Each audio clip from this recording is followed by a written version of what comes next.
Ve yine sözlerime başlarken 2 Haziran 1994'te Urfa'da katledilen Muhsin Meliki ve 31 sene önce yine kaybedilerek daha sonra katledilen Savaş Buldan, Adnan Yıldırım, Hacı Kara'yı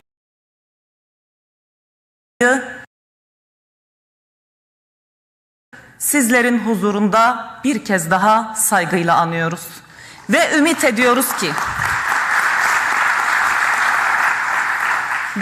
ediyoruz ki 90'lı yıllarda Susurluk çetesi dahil olmak üzere o dönemde gerçekleşen kaçırmalar, yargısız infazlar, o karanlık dönemi geride bırakmak ve yepyeni bir barış sayfası açarak bizler o karanlık tarihin karanlık sayfalarını hep beraber kapatabiliriz.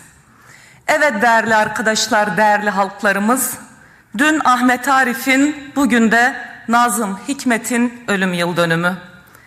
Ahmet Arif ve Nazım Hikmet bu ülkenin gerçekliğini şiirlerinde nakış gibi işlediler. Hayatları emekçiler için ve ezilenler için mücadeleyle ve onların şiirlerini yazmakla geçti. Aşkı ihmal etmediler hayatlarında ve şiirlerinde. Her ikisini saygıyla anıyorum ve bizler birçoğumuz onların şiirleriyle büyüdük. Onların şiirlerini okuduk, onların şiirlerini haykırdık birçok yerde. Ahmet Arif'in 33 Kurşun şiiri 1943'lerde Kürtlere yapılan zalimce bir katliamın şiiridir, onun tarihe not edilmesidir. Ki o dönemlerde bunun haberleştirilmesi bile yasakken Ahmet Arif onu dizelerinde yazmıştır. Vurulmuşum, düşüm gecelerden kara. Bir hayra yoranım çıkmaz, canım aldılar ecelsiz. Sığdıramam kitaplara. Şifre buyurmuş bir paşa, vurulmuşum hiç sorgusuz, sualsiz. Vurun ulan, vurun, ben kolay ölmem. Ocakta küllenmiş közüm, karnımda sözüm var haldan bilene. Evet, direnenler kolay ölmez. Bedenleri toprağa karışır ama uğrunda verdikleri mücadele, o değerler toplumun içinde tıpkı dizelerinde nakşettikleri gibi o duygu ve düşünceler toplumda nakşedilir. Ve bütün bu acılara rağmen Anadolu şiiriyle bu toprakların kadim halkının tarihsel birlikteliğini yazmıştır. Ve demiştir ki, onurlu genç ellerde bizler yeniden yaratılabiliriz. Asla vazgeçmemişlerdir bu coğrafyanın birlikte yaşam duygusundan. Tıpkı bugün yeniden yaratılmak için emek verilen barış sürecinin ruhu gibi. Değerli Nazım Hikmet 61'de Kamuran Bedirhan şahsında Kürt halkına hitaben yazdığı bir mektupta Türk ve Kürt milletinin Anadolu'da kardeş olduğunu, Osmanlı sonrası emperyalizme karşı birlikte mücadele ettiklerini belirtir. Ancak Cumhuriyet sonrasında Kürtlere haklarının verilmediğinin altını çizer. Nazım'ın işaret ettiği bu tarihsel acıları geride bırakarak onurlu bir barışı inşa etmek hepimizin sorumluluğudur. Ahmet Arif'in anısını yaşatmak, Nazım Hikmet'in naaşını Türkiye'ye getirmek, kendi şiirlerinde resmettiği coğrafyada, toprakta defnedilmesini sağlamak, bugün barışı konuştuğumuz bu süreçte çok önemli, anlamlı bir adım olur. Bu bakımdan da bu konuda bir adım atılmasının gerektiğinin altını çiziyorum. Kalıcı bir barışı inşa edebilmemiz için aynı zamanda hafızayı diri tutmak ve tarihle cesur bir şekilde yüzleşmek önemlidir. Bugün bizleri bu belleğe götüren ve bununla yüzleştiren sanatçılarımıza Nazım Hikmet ve Ahmet Arif şahsında sonsuz teşekkürlerimizi sunuyorum. Baskı rejimleri sanatı, sanatçıları, hakikati susturmak için elinden gelen her türlü çabayı sarf ediyor. Ama bütün bunlara rağmen direnen bütün sanatçılara, yazan, çizen, oynayan bütün sanatçılara burada sizlerin huzurunda bir kez daha teşekkürlerimizi sunuyoruz. Onlara çok şey borçluyuz. Değerli halklarımız, Orta Doğu küresel ve bölgesel güçlerin rekabet ve nüfuz mücadelesine sahne olan bir bölge olarak her gün yeni gelişmelere tanıklık etmektedir. Gazze'de yaşananlar daha önce de ifade ettiğimiz üzere insanlığın sıfır noktasıdır. Acının en derin olduğu noktadır. Burada yaşananlar gelecekte düzenin nasıl tahayyül edildiğine dair derslerle doludur. Uluslararası hukuk burada bir kağıt parçasına, normlar bir hiçe dönüştü ne yazık ki. Filistin'deki bu Gordiyon düğümünün çözümü birçok konuyu çözecek ve istikrarın oluşmasına katkı sağlayacaktır. Diğer yandan özellikle İngiltere ve ABD'nin desteğiyle Körfez ülkeleri ve İsrail'in öncülük ettiği yeni dönem savaşlar ve krizlerle şekilleniyor. Bölgenin jeopolitik yapısı kaotik bir dönüşüm sürecinden geçiyor. İç dinamikler, güç dengeleri, aktörlerin rolleri köklü bir şekilde yenileniyor. Deyim yerindeyse kabuk aynı ama içi hızlı bir biçimde değişiyor. Ve son zamanlarda özellikle Orta Doğu'da 3 temel gündem ortaya çıkıyor, temel nokta ortaya çıkıyor. Küresel güçlerin bölgedeki etkisinin yarattığı sert dalgalanmalar, bölgesel güçlerin kendi içlerindeki çekişmeler ve halkın temsil edilme krizi. Bölgedeki birçok karmaşık sorunun çözümünde kilit bir rol oynayan Kürt jeopolitiği Orta Doğu'nun labirentinde bir çıkış kapısıdır. Bu kapıyı görmezden gelenler bu labirentte kaybolmaya mahkumdur. Bu nedenle Türkiye, Suriye, Irak, İran başta olmak üzere bölgenin tamamı için Kürt realitesinin önemi tarihsel olarak bir kez daha karşımıza çıkmıştır. Türkiye'nin tarihsel geçmişi ve jeostratejik konumu bölgedeki rolünü daha kritik bir eşiğe taşımıştır. Türkiye'nin artık taraf olmaktan çıkıp sorunları çözen ve bölge barışı için arabulucu, öncü rol üstlenmesi çok önemlidir, acildir, elzemdir. Bölgenin buna çok ihtiyacı var. Bu yaklaşım hem Türkiye toplumunun faydasına katkı sağlayacaktır, hem de bölgenin barışına çok büyük katkılar sağlayacaktır. Buna canı gönülden inanıyoruz. Örneğin Türkiye'nin Kuzey ve Doğu Suriye'yi ziyaret etmesi, oradan gelen yönetimlerin Ankara'da ya da Rojava'da ağırlanması, barış sürecinin daha sağlıklı adımlarla ilerlemesine büyük katkı sağlayacağına inanıyoruz. Bu sadece Türk ve Kürdün barışı ya da sadece Türkiye'nin iç barışı için değil, altını bir kez daha önemle çiziyoruz. Bu konuyu biz gerçekten o kadar çok önemsiyoruz ki her fırsatta bunu ifade etmekten hiçbir zaman geri adım atmadık ve önemli bulduğumuz için sıklıkla ifade ediyoruz. Atılacak bu adımlar Türkiye'nin bölgenin barışına sağlayacağı büyük katkılar, bölgenin barışında oynayacağı öncü role çok büyük katkılar sağlayacaktır. Bakın, askeri ve güvenlik odaklı yaklaşımları aşarak ekonomik işbirliği, sosyal, kültürel bir etkileşimin yaşanabildiği, diplomatik ilişkilerin güçlü bir biçimde yaşam bulduğu bir ilişki biçimi elbette ki Türkiye'yi bahsini ettiğimiz konuma hızlı bir biçimde taşıyacaktır. Ve buradan bir kez daha çağrımızı yineliyoruz. Gelin barışı hep beraber inşa edelim. Gelin iç barışı hep beraber inşa edelim ve tahkim edelim. Ama aynı zamanda ısrarla altını çizdiğimiz nokta olan bölge barışını gelin hep birlikte kuralım. Gelin demokratik bir Türkiye'yi, demokratik bir cumhuriyeti hep beraber inşa edelim.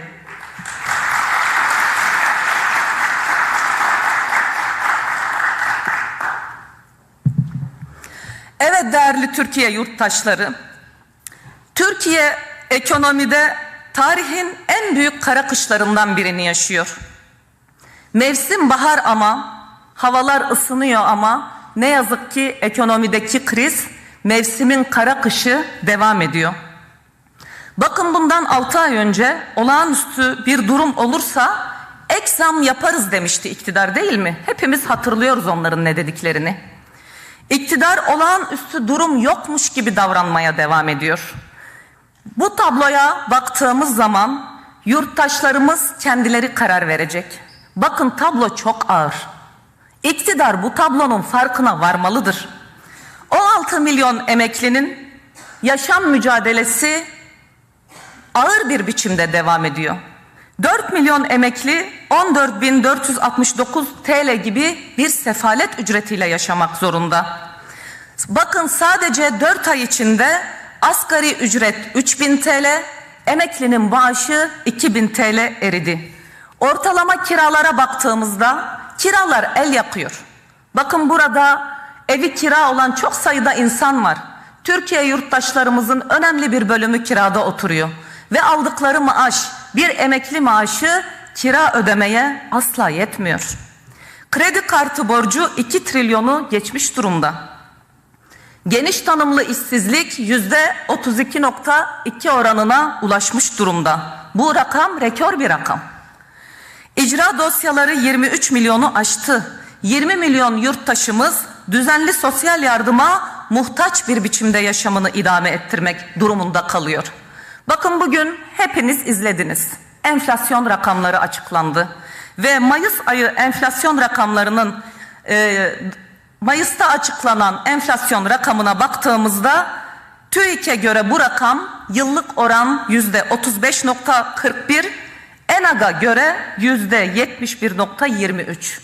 Yani TÜİK yine sarayda icat ettiği rakamları halka yutturmaya çalışıyor. Yurttaşa yutturmaya çalışıyor. Ama insanlar geçinemiyor. İnsanlar çarşıya, pazara gittiği zaman domates, biberi bile artık taneyle almaya başladıktan sonra bu enflasyon rakamlarını TÜİK söylesene, söylemesene. ENAG'ın yaptığı açıklamalar TÜİK'in açıkladığı rakamın 2 katı. Ve gerçek olan o rakamdır. O 2 katı olan rakamdır. Bu durum artık idare edilebilir bir durum olmaktan çoktan çıktı. Ve biz DEM Parti olarak burada şunun altını özellikle çiziyoruz. İktidar verdiği sözü, yani 6 ay önce ihtiyaç olursa ara zam yaparız sözünü yeniden hatırlamak durumundadır ve hayata geçirmek durumundadır. Asgari ücrete, emekli maaşına, işçi, memur maaşlarına ara zam mutlaka ama mutlaka yapılmalıdır. Ve bu acil tezelden yapılmalı. Bu konuyla ilgili komisyonlar bir an önce toplanmalı, karar almalı, bu karar hızla hayata geçmelidir. Ama iktidar bunu yapma niyetinde gözükmüyor. Bakın işçiler her gün alanlarda, her gün eylemlerde. İnsanlar ucuz yumurta, ekmek almak için metrelerce kuyrukta saatlerce bekliyorlar. Bu gerçekliği bu iktidar görmek zorundadır. Ama karnı tok, sırtı pek beyefendiler doymak bilmedi. Kene gibi bu toplumun ve yurttaşın sırtına yapıştı, kanını emdikçe emiyor ve bu konuda adım atma niyetinde gözükmüyorlar. Ama biz burada grubumuzda en önemsediğimiz konulardan birinin bu olduğunun özellikle altını çiziyoruz. İşçinin, emekçinin, çalışanın ücreti mutlaka arttırılmalıdır. Ve bakın Genel İş Sendikası'na üye yaklaşık 23 bin kişinin başlattığı grev İzmir'de. İzmir Büyükşehir Belediyesi iştiraklerindeki işçilerin hakları acilen verilmelidir. İnsani talepleri karşılanmalıdır. Onların talebi eşit işe eşit ücret ve bu talep acilen karşılanmalıdır. İşçiler alanlarda, eylemlerde. Ben buradan İzmir'deki işçi kardeşlerime sesleniyorum. Ey İzmirli işçi kardeşim, DEM Parti olarak bizler hem parlamentoda bu kürsülerde sizlerin hakkını savunmaya devam edeceğiz, yanınızda olmaya devam edeceğiz. Hem de alanlarda, meydanlarda, sizlerin yürüttüğü direnişin yanında, grev meydanlarında sizlerle birlikte olmaya devam edeceğiz. Direnişinizi de buradan selamlıyoruz.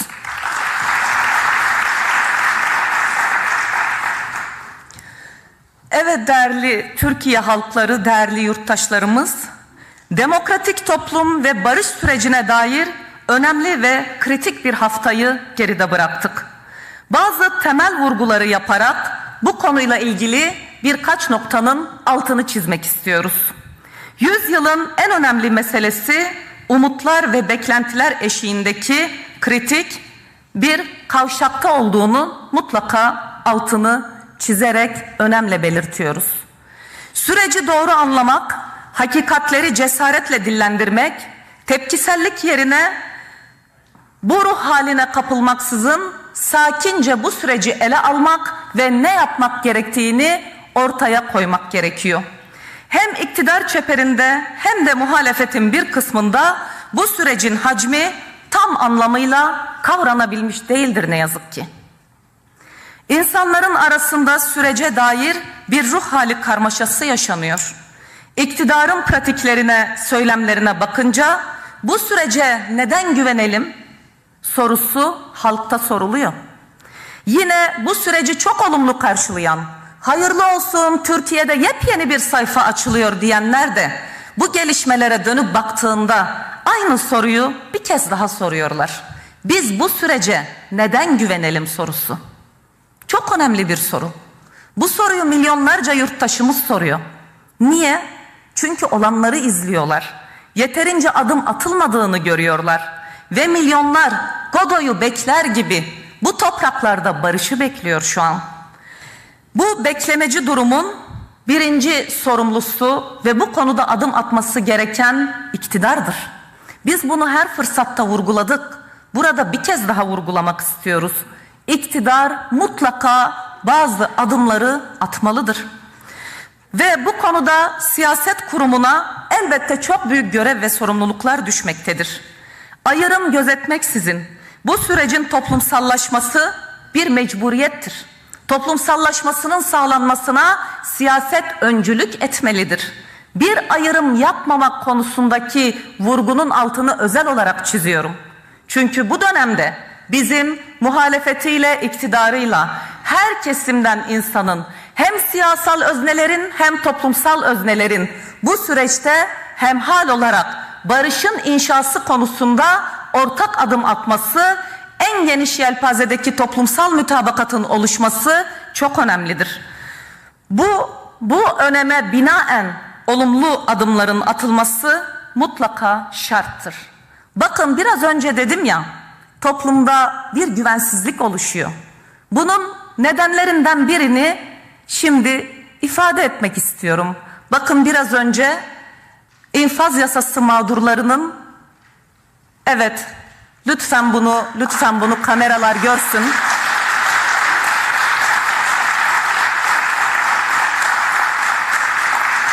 İnfaz yasası mağduru kendilerinin bugün şimdi belki ekranda görmeyen değerli yurttaşlarımız için söyleyeyim. Mağdurların aileleri bugün Covid yasası mağdurları diye buradalar ve onunla ilgili taşımış oldukları pankartla salonumuzdalar. Ben bir kez daha hepinize hoş geldiniz diyorum değerli arkadaşlar.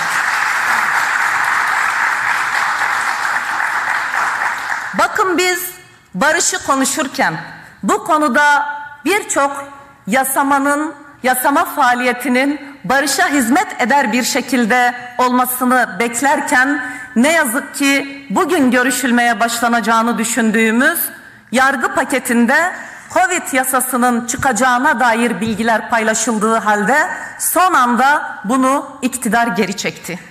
İşte bu nedenle insanlarda güvensizlik dediğimiz olay gittikçe artıyor. Sürecin hukuki altyapısının kurulmamasının yarattığı güvensizlik varken bizler barış ortamını nasıl inşa edeceğiz?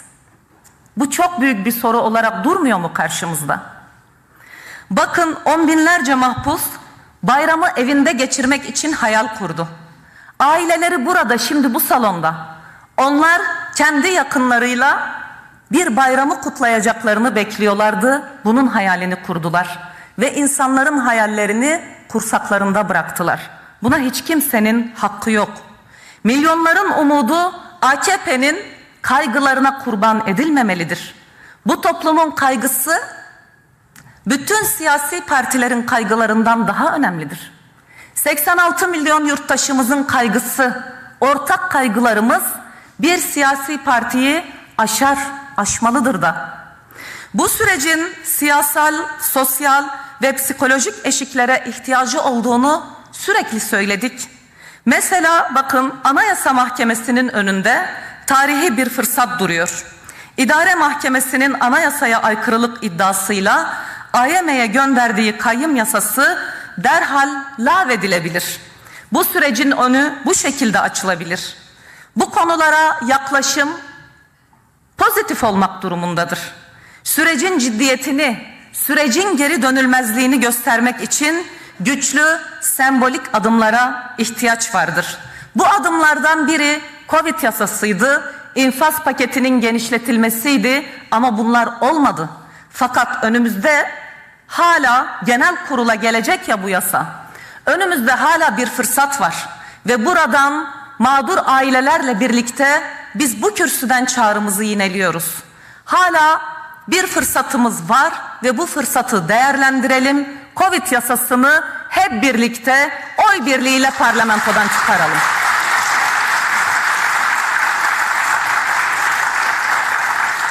Bakın, bu adımlar sıradan görülmemelidir. Sırası gelsin, onu da hallederiz şeklinde küçümsenmemelidir.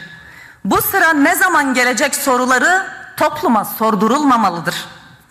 Değerli halklarımız, bakın, en güncel durum olan bu infaz düzenlemesinde sağlıklı bir karar alınması bizlerin genel anlamda barışa ilişkin olan toplumun psikolojisi bakımından önemli katkılar sunacağını unutmayalım. Ve biz DEM Parti olarak görüşmeler başladığı ilk andan itibaren komisyon aşamasında da vekillerimiz sabaha kadar çalışarak taleplerimizi tek tek sıraladı. Ben onları sizlerin huzurunda bir kez daha, Türkiye'deki bütün yurttaşlarımız bilsin diye bir kez daha burada sıralayacağım. Arkadaşlarımızın, partimizin talebi net olarak şuydu: Covid yasasında istisna tutulan tüm suçları kapsayacak şekilde bu yasa yeniden düzenlenmelidir. TMK'daki koşullu salıverme yasakları kaldırılmalıdır. Yaşlı mahpusların konutta infazları TMK'ya eklenmelidir. Hasta mahpusların tahliyesine engel olan toplum güvenliği bakımından tehlikelilik şartı kaldırılmalıdır. Ağırlaştırılmış müebbetleri her düzenlemenin istisnası olma halinden çıkarılmalıdır. İnfaz düzenlemesine ilişkin taleplerimiz bir lütuf değil. Bu bir gereklilik, bu bir insan hakkı. Bu barış sürecinin ruhuna uygun bir temel insan hakkıdır. Ve bu yasa taslağı genel kurula gelecek, bir kez daha altını çizmek istiyorum ve çağrımızı iktidar partisine buradan bir kez daha yöneltmek istiyorum. Hala saatler kala bizler bu bayramı çifte bayram şeklinde geçmesini sağlayabiliriz ve bir kez daha buradan çağrımızı yineliyoruz. Gelin Covid yasasını ekleyelim, oy birliğiyle bir kez daha çıkaralım.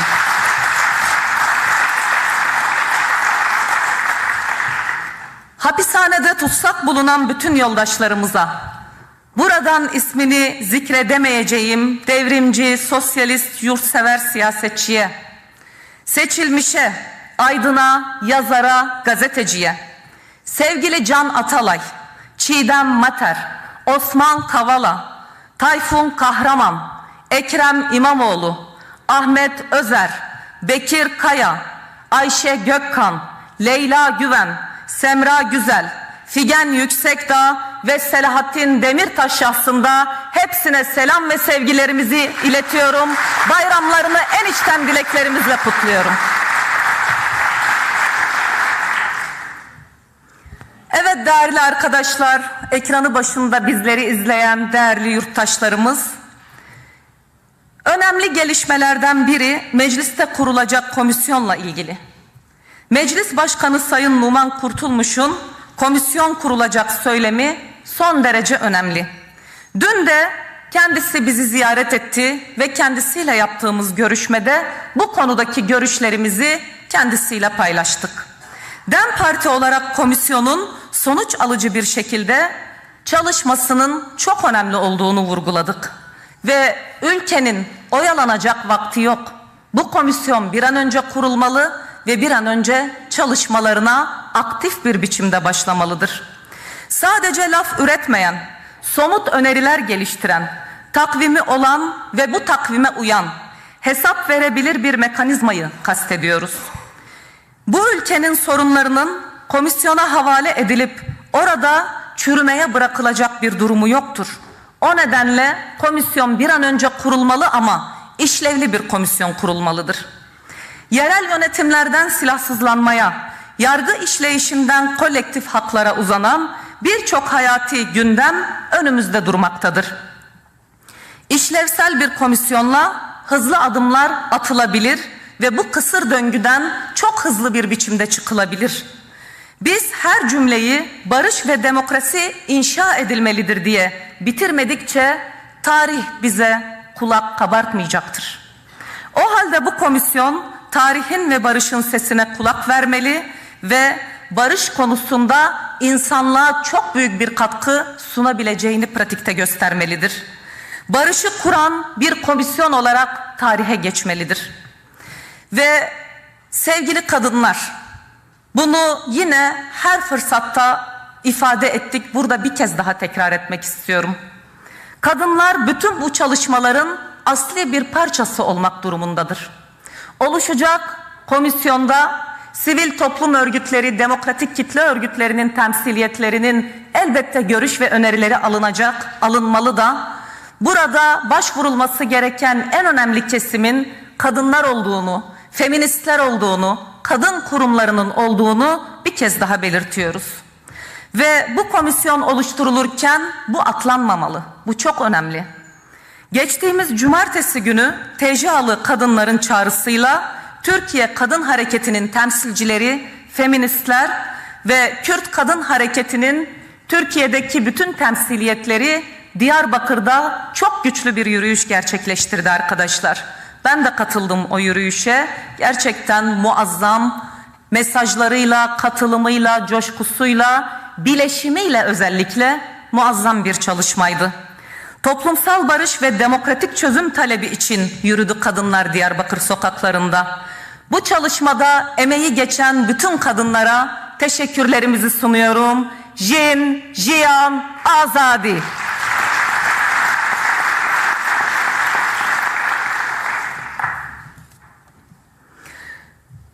Değerli arkadaşlar, anayasa tartışmaları bir kez daha gündeme gelmiş durumda ve biz sonda söyleyeceğimizi başta söylemek istiyorum. Anayasa tartışmalarını herhangi bir tabuya veya tıkayıcı tartışmalara kurban etmemek lazım. Anayasa için yeni bir anayasa diyorsak, anayasa gerçekten yeni olmalıdır.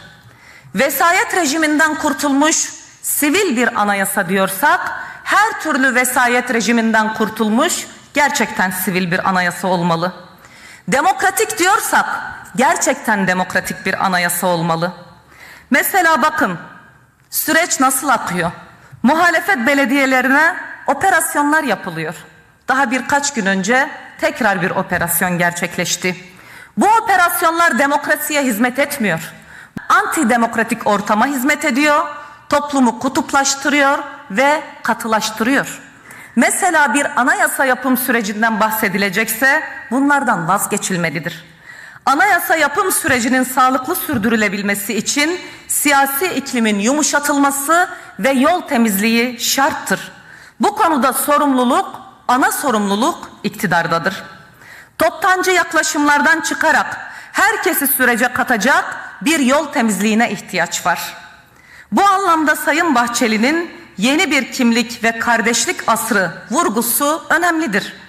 En geniş toplumsal mütabakat, demokratik anayasa yapım sürecinin ruhunun vazgeçilmezlerindendir. Ve yine Sayın Özgür Özel'in ifade ettiği üzere, ana dilde eğitim ve kapsayıcı bir vatandaşlık tanımının da desteklendiği bir çözüm sunabilmelidir yeni toplumsal sözleşme. Anayasa bir toplumun eşit yurttaşlık hakkı temelindeki bütün haklarının ve hukukunun tesis edilmesi demektir. Ruhu ancak böyle şekillenirse gerçekten yeni ve gerçekten demokratik bir anayasa olur. İç barışı tesis etmek, tahkim etmek, eşit kardeşlik hukukunu, adaleti ve özgürlükleri tesis etmekle mümkündür. Bunun yolu budur, başka da bir yol gerçekten yoktur. Değerli yurttaşlarımız, değerli halklarımız, sürece dair çalışmalarımız hız kazanmış durumda. Barış ve demokratik toplum çalışmalarına ilişkin bizler sadece konuşulmasını doğru bulmadığımızı sürekli ifade ettik. Bu konuda icraata ihtiyacımız var. Burada sadece DEM Parti'nin değil, bütün siyasi partilerin ve toplumsal kesimlerin toplum içinde harıl harıl bunun çalışmasını yürütebiliyor olması gerekiyor ki barış gerçekten toplumsallaşsın. Bu konuda sadece söz değil, özde adımların atılması önemli. Barış, müzakereyle ve demokratik zeminde güçlü bir mücadeleyle desteklenirse inşa edilebilir. Bunun bir ayağı parlamentoysa ve çok önemlidir, diğer bir ayağı toplumun kendisidir, toplumsal örgütlenmenin ta kendisidir. Bizler de DEM Parti olarak dün olduğu gibi bugün de barış ve demokratik toplum çağrısına uygun bir biçimde çalışmalarımızı sürdürüyoruz. Ve bu yaz bir örgütlenme hamlesiyle bu çalışmaları bambaşka bir merhaleye taşıma amacındayız. Bununla ilgili komisyonlarımız 7/24 çalışıyor ve bu yaz bizler DEM Parti olarak daha çok alanda, daha çok meydanda olacağız. Barışı örgütleyeceğiz, kendimizi örgütleyeceğiz, demokratik toplumun örgütlenmesine hep birlikte katkı sağlayacağız. İşçilerle, emekçilerle, yoksullarla, emeklilerle, çiftçilerle, esnaflarla, kadınlarla, gençlerle, engellilerle, doğa ve insan hakları savunucularıyla, Alevilerle, mütedeyinlerle ve her kesimle, bütün farklı halklardan ve inançlardan insanlarla, ezilenlerle ve sömürülenlerle bizler barışın toplumsallaşmasını sağlamak için çalışmalarımızı sürdüreceğiz. Bu yaz tekrar belirtiyorum, önemli bir örgütlenme hamlesini hayata geçireceğiz. Bunun hazırlıkları devam ediyor değerli arkadaşlar. Ve buradan çağrımız aynı zamanda iktidara ve muhalefetin diğer kesimlerinedir. 100 yıllık bir sorunun çözülebilmesi için elimizde tarihi bir fırsat var. Ve bizler bir kez daha diyoruz ki bu tarihi fırsatı değerlendirmek hepimizin ama hepimizin görev ve sorumluluğundadır. DEM Parti'nin alanlarda olması, DEM Parti'nin sahalarda olması, DEM Parti'nin bütün demokrasi güçlerine, siyasi güçlere ve toplumsal dinamiklere bu süreci taşıması, bilgilendirmesi, görüş alışverişinde bulunması önemlidir ama yetmez. O yüzden bütün siyasi partilerin bu yazı sahada barış için geçirmesi gerekiyor. Ve bir yandan parlamento yasal faaliyetlerin sürdürülmesi için adım atarken öte yandan hepimizin görev ve sorumluluğu olan barışın halk içinde örgütlenmesinin sağlanması bakımından herkesin sahada olması lazım. Biz bunu yaptığımız siyasi partilerle yaptığımız görüşmelerde bu konudaki görüşlerimizi ve önerilerimizi kendileriyle de paylaştık değerli arkadaşlar. Ve ben sözlerimi tamamlarken sevgili Nazım'ın dediği gibi arkamızda bir düşman gözü gibi karanlığın yolu, önümüzde bakır taslar güneş dolu. Dostların arasındayız, güneşin sofrasındayız. Barış için, demokrasi için, adalet için bizler daha çok dostların sofrasında olacağız. Hepimize kolay gelsin, yolumuz açık olsun, Hızır yar ve yardımcımız olsun.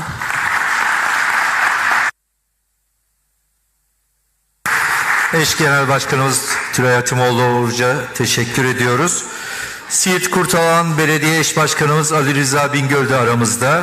Yine DTK eş sözcümüz Berdan Öztürk aramızda. Demokratik Birlik İnisiyatifinden Gürcan Kaçmaz ve Mehmet Kamaç aramızda. Yenicova Gençlik İnisiyatifinden Yoldaş Kara ve Mehmet Bekar da aramızda. Onlara da hoş geldiniz diyoruz. Grup toplantımız sona erdi. Teşekkür ediyoruz katılımınız için.